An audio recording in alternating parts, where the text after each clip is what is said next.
저 김어준이 털 많은 사람, 네. 그 사람 아시잖아요. 제가 이제 그 앞을 자주 지나다니는데 김어준이 자기 그 벙커라고 불리는 건물이 있어요. 저 서대문에 충정로 쪽. 공화당 한의원 있고 예. 뭐 그런데 그 중국집 있고 그런 옆에 충정로 쪽에 건물을 하나 샀습니다. 그 건물 매입비가 70억 원이라고 했어요. 근데 예. 제가 엊그제 그 앞을 걸어가다 보니까 그 충정로 지역이 지역 재개발 지역이더라고요. 그래갖고 거기에 일종의 그 지대가 다 충정 아파트부터 시작해갖고 거기가 다 이제 재개발이 되는 거예요. 그러면은 70억 원을 주고 산 건물은 앞으로 정말 100억 원래 그 땅이 한 100억 정도 가치가 있다고 했는데 김어준이 싸게 샀다는 얘기가 있었거든요. 70억 원에 73억 원에 샀는데 실제로는 빚이 70억 원이래요. 대출 받고 샀군요. 네, 대출이 그렇게 많다는데 전 대출이 그렇게 나오는지 잘 모르겠지만 일단 그랬는데 거기가 지금 빌딩이 올라간대요. 거기 커다란 주상복합이 올라간다네. 그러면은 기본적으로 이제 김어준은 작은 건물주에서 이제 큰 빌딩의 일부 지분을 가진 사람이 되거나 아니면은 그 돈을 완전히 지분으로 받지 않으면 엄청 큰 이제 보상금을 받게 되잖아요. 그렇게 되고 있는데 김어준이 지금 하고 있는 게 겸손은 힘들다 김어준의 뉴스 공장입니다. 원래는 TBS에서 김어준의 뉴스 공장이라는 프로그램을 했었죠. 그렇죠. 원래 김어준의 뉴스 공장의 그 원산지였던 TBS는 지금 어떻게 되고 있을까요? TBS 지금 어떻게 되고 있습니까? TBS 같은 경우는 이제 TBS는 원래 서울시 교통공사였습니다. 네. 그러니까 서울시에서 교통방송을 하는 어떤 국이었는데 네.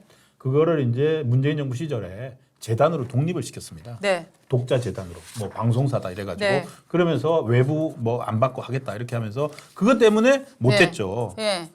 그것 네, 예. 뭐라고 적으신가요? 망하기 직전이다. 예, 답부터 좀. 예. 빨리 얘기했습니다. 네. 망하기 직전입니다. 왜냐면은 김어준 때문에 네. 그 이제 서울시에서 계속 돈을 줘야 되는데 네. 서울시 의회에서 이제 TV에서 저렇게 정치 방송 하는데 줄 그렇죠. 필요 없다 해서 맞습니다. 예산을 끊어버렸습니다. 네. 예산을 끊고 알아서 살아라, 독자 생존해라라고 네. 했습니다.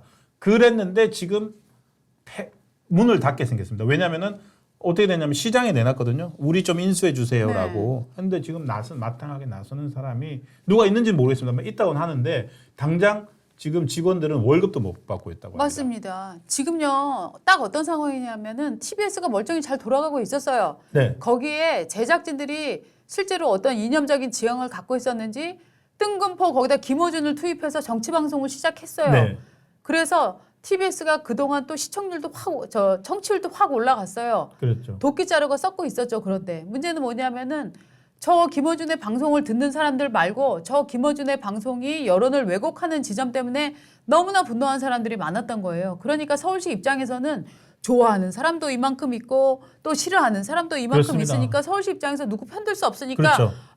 그냥 당신 힘으로 살아가세요. 아니 왜냐면은 네. 이거를 서울시가 할 수가 없어요. 네. 왜냐면 너무너무 정치적 색깔이 강해졌잖아요. 맞습니다. 국민의힘에서는 반대하고 네. 민주당에서는 좋다고 하고 네. 근데 그거를 계속 유지할 수가 없어요. 네.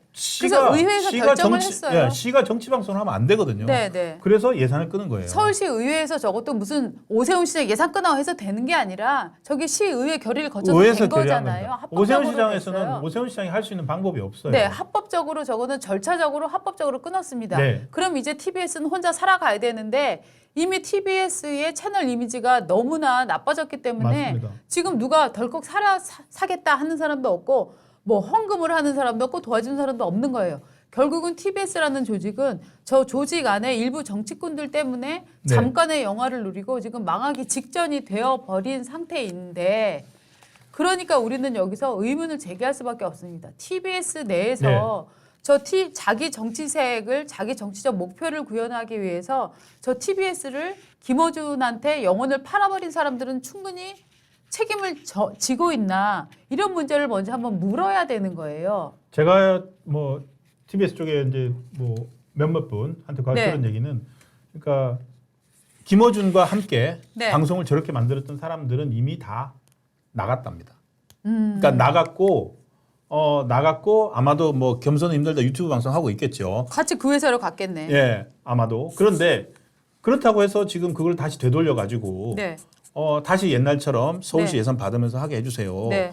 라고 하기에는 이 지난 문재인 정부 5년 동안에 네. 트라우마가 너무 서울시 의회에 너무 큽니다. 맞아요. 왜냐하면 지금 저분들 남아있는 분들은 네. 앞으로 우리 안 할게요. 네. 자 이제 그렇게 안 하고 교통방송으로서 본분을 다 하고 네. 하겠습니다라고 자 오세훈 시장 그렇게 하고 있잖아요. 네. 그런데 국민의힘 의회나 네. 이쪽에 서울시 의회에서 뭐라고 그러냐면은 지금은 그렇지만 만약에 시장이 또 박원순 같은 맞아요. 사람으로 바뀌었을 때 맞아요. 당신들 안 한다는 보장 어떻게 있냐? 당연하죠. 어떻게 할 거냐? 당연하죠. 뭐 계속 그런 얘기까지 나오는 거예요. 맞습니다. 그러니까 지금 저 서울시 TBS 사장 대행이 나와서 원래는 어저께 이제 서울시 의회에다가 네. 우리 직원들이 고통받을 수는 없지 않느냐라고 해서 예산을 조금 더 추가로 배정해달라는 요구를 하고 나온 자리에서 네. 추가적으로 이제 질의응답하고 이렇게 하다가 네. 자기가 김어준에 대해서 한마디 한 겁니다. 김어준 네가 와서 갚아라. 우리들 해라라는 말까지 한 건데 왜 저 목소리를 그 시절에 못 냈습니까? 그때는 가만히 있었잖아요. 그렇죠. 그때 가만히 있었던 것 때문에 지금 완벽한 신뢰나 이런 걸 못 받는 거라고 저는 생각합니다. 저는 여기서 또 규명해야 될 예. 사건이 하나가 있다고 생각을 하는데요. 예. TBS가 뉴스공장을 상표권으로 일찌감치 등록을 하고 김어준 건이 굉장히 출연을 많이 받아갔다고 그때 막 나왔었잖아요. 예, 라디오 예. 방송인데도 뭐 회당 뭐 몇백만 원 받았다 이 얘기가 막 네, 나왔었는데 그랬다고 한 달에 몇 천만 원이었나요? 그 돈을 굉장히 많이 받았다고 해당 하는데 뭐 라디오 따로 그리고 유튜브 따로 예. 해가지고 계산해서 상당히 많이 받았습니다. 굉장히 많이 받았다는 논란이 네. 있었는데 근데 저는 이게 법인의 당시에 사장이었던 사람과 이 실무 책임자들이 네. 배임 의혹을 저는 제기하고 싶은데 어떤 부분이냐면은요. 예. 포맷을 뺏길 수 없다라고 하는 계약서 조항에 김어준과 출연 계약서에다가 그걸 넣거나 너는 나가서 무슨 일을 하더라도 뉴스공장이라는 단어를 쓸 수 없다. 그다음에 법인 자체로도 상표권을 제대로 등록했으면 김어준이 나가서 겸손은 힘들다. 김어준의 뉴스공장이라는 이름을 건방지게 만들 수가 없습니다. 네, 그런데 네. 그 김어준이 나간다 부랴부랴 얘기가 나가서 뉴스공장 한다라고 얘기가 나오니까 그제서야 TBS가 그랬었죠. 그걸 상표권을 등록을 네, 했거든요. 네, 네. 저는 그 과정이 멍청함의 결과가 아니라 저는 의도적인 배임이다.